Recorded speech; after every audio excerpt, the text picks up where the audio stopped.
A few years ago, I was sitting in this small Argentinian restaurant in Valencia, Spain. And this was back when I was trying to go pro, and I was with other players trying to do the same thing. And the owner came up to us, right, because he saw we were in football gear, and he just started talking to us about football. And basically he got to the point where he started telling us this story. He starts telling us that this famous footballer frequently visits his restaurant from Barcelona, and the footballer's name was Andre Gomes. He tells us, yes, Andre's a very sweet guy, very nice, very quiet, and very broken. He doesn't like it in Barcelona. The media is absolutely killing him, and the pressure's unbearable. Actually, the owner at the time put him on FaceTime just so he could, talk to, back then, what was some aspiring footballers trying to make it pro, and we had a very short 30-second, 1-minute chat with him over FaceTime. See, back in 2018, the media was absolutely crucifying Andre Gomes. He was Barcelona's newest signing, he came from Valencia, and he was just performing really badly, and the media was killing him.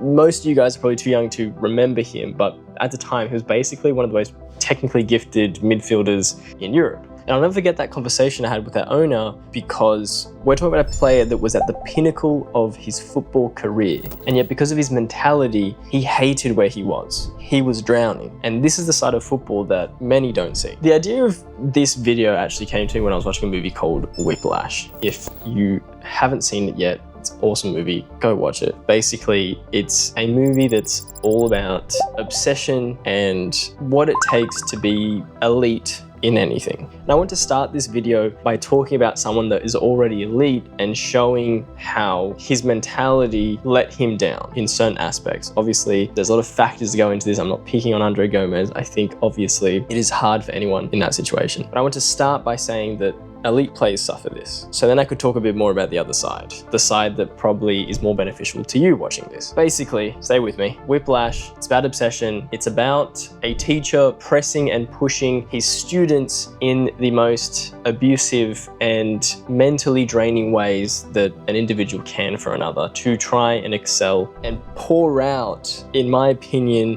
what is needed, which is just mental fortitude, right? And every time I watch this movie, it always hits me so deeply because I believe that I've already lived in my own way. I had a coach who was an absolute psycho. He was abusive, he was obsessive, ruthless, and basically the one goal he had was to break you down, to build you back up. Not even really build you back up, he didn't really care about that. At the time, I was 17 and I absolutely despised this man. He made me question everything about myself. Physically, I was pushed to the edge. I was training 8 hours every single day and forced to travel about 2.5 hours on those days as well. Mentally, I was just cracked open. Away overseas, away from my family and friends, and just a constant battle in the day-to-day environment. Didn't care about praise, he didn't care about handing out compliments, he never praised anyone, never told anyone that they did a good job. And unfortunately, as reluctant I am to say this now, looking back it all makes sense. Because there really is no two words in the English language more harmful than good job. Because essentially once you believe that you're good enough, you will naturally stop chasing better. And I think if you're lucky enough to actually experience some of these psychos, people that are obsessed about standard, about accountability, about discipline in their own lives, it actually naturally pushes you to do the same with your own. And honestly, I'd actually seen that standard before.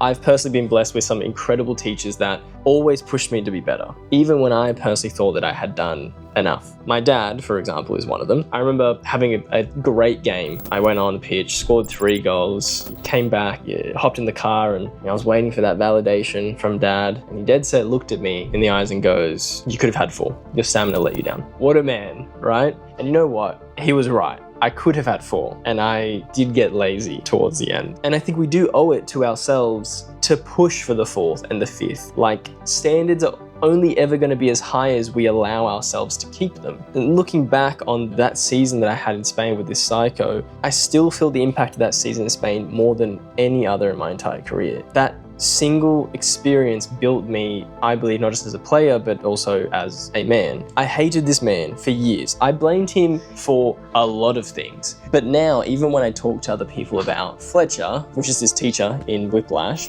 I can't help but sympathize with him because I've lived it and I've seen people be broken and quit. And ultimately, to become the person you want to be, you have to be willing to destroy the person that you currently are. I'm not saying it's right or healthy, but there's a scene in the movie where the main guy says to him, "Don't you think it was too much, man?" And he responds, "No, man, because the next Charlie Parker would never be discouraged." Charlie Parker is basically like the GOAT of the jazz industry. And this line to me is so powerful because I've spoken to so many elite pros, not even elite pros, like players that are playing in like Bangladesh First Division, right?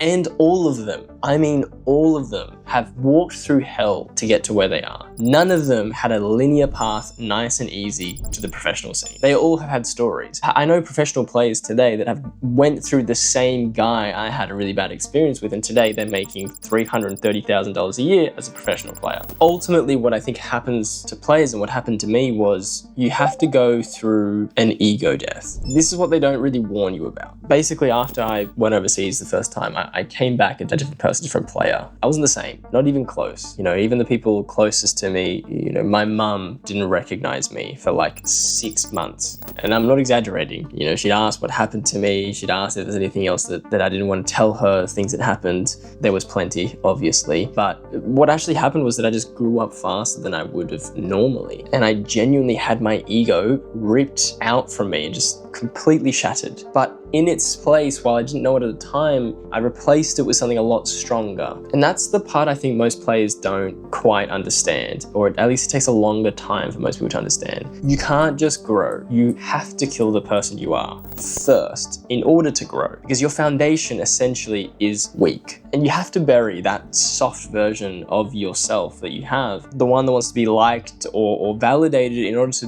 be anything that goes further than that. And there's a moment I think that happens to all athletes, because let's be honest, there's nothing special about me. As much as I think I'm some crazy individual that had all these individual experiences, so many people have gone through something so much similar to what happened to me. But there's this split moment where you're sort of in reach and out of reach of this sort of happening to you and you sort of making it as a pro as well. It's hard to describe, but it's basically the first time you make that overseas trip and you're trialing these professional clubs and it's the first time where becoming a pro is actually in reach because you're so close to the top, but at the same time, it's further away than ever. And it's this weird paradox that happens. You now know you can make it, but now you are also aware of what it actually takes, and it is absolutely terrifying. Most players, when they get this awareness, they turn back at this point. Some go on to pretend like they're still chasing their dream, but really they've already tapped out internally. Because once you've seen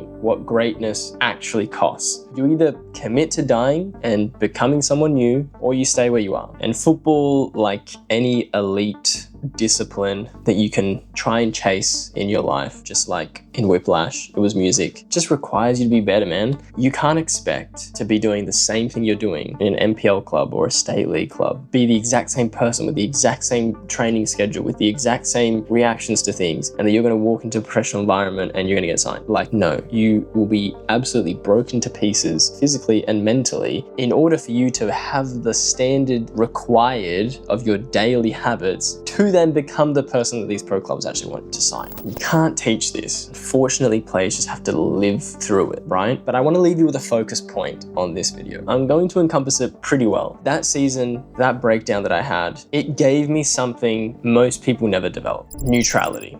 What do I mean by neutrality? Today, I can get a player signed to a professional club or have 5, 6, 7 positive messages from clients or parents, telling us how happy they are or whatever, how much they're loving their time. In the same boat, the same week, I can get a legal threat from someone or have a bunch of hate comments. What separates anyone doing anything out of the ordinary at a high level is the ability to stay neutral regardless of positive and negative outcomes. I no longer spike, I don't flinch, I don't lash out, I don't panic, but at the same time, I also do not celebrate. It's all just data. It's just noise, everything. And everything, positive and negative, takes away from your main goal. There should be nothing to distract you. Because while it's easy for people to understand that a negative thing can be a distraction, positive things are also distractions. And I've come to believe this. Neutrality of the mind is a superpower. It is the only thing that makes you see clearly and doesn't allow you to be shaken. So the next time that you make a mistake on the pitch, you're not going to suffocate yourself mentally for the next 20 minutes about it. Or if you're on the pitch and you get into a little shove fight, right? You're not going to let the adrenaline spike and flood your system. And even though no one wants to talk about this when it happens, but we know that when you get into the little shove fight, your adrenaline spikes so much that you disappear for about 10-15 minutes of the game, right? Learning how to be neutral, both in those bad circumstances and also even when your coach is praising you on the sideline, or you can hear a heckler, or you rely on the words of your father or mother or girlfriend or whatever, or for your situation to be happy in your home, so then you perform on the pitch. Both of it is noise, right? And allowing yourself to be neutral and learn how to not react in either one. Disregard everyone's opinion, disregard everything that happens, and only focus on being neutral on your goal. That is the version of you that's going to succeed. So yeah, I personally hated that coach, but in many ways, he built the version of me that I am now. And so if it wasn't for him, I would have crumbled so many years ago with so many different things. And for that, I'll always be grateful. If you watch to the end, YouTube thinks that you still need guidance, and these two videos might help.